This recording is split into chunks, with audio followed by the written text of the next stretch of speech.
Hello, my name is Francesca Piron. I'm a writer from Italy who moved to the UK in June 2020 to find refuge from my family and friends after finding out that they belong to a criminal organization called 'Ndrangheta from the Calabria, which is spread out in the north of Italy as well as in the rest of the world, and they deal drugs and prostitutes, and they were trying to pressurize me into prostitution and to implicate me in things that I've never done.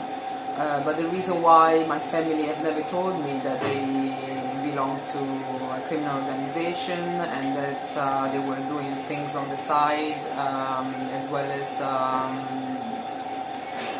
a window, a normal window. They had like a sort of a window company. They never told me anything because I was raised as a human experiment. So my parents traded me as a kid to an Italian police officer who let them raise me, but at these conditions, and these conditions were that I would be raised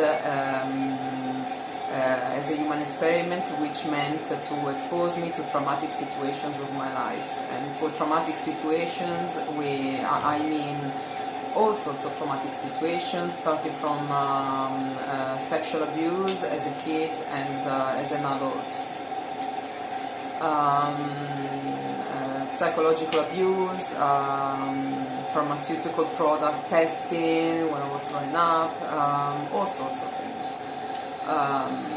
So as soon as I find out, I started seeking the truth of my life, because up to then, up to 2020, all of my friends and family had been playing according to specific scenarios based on my reactions, my learning outcomes.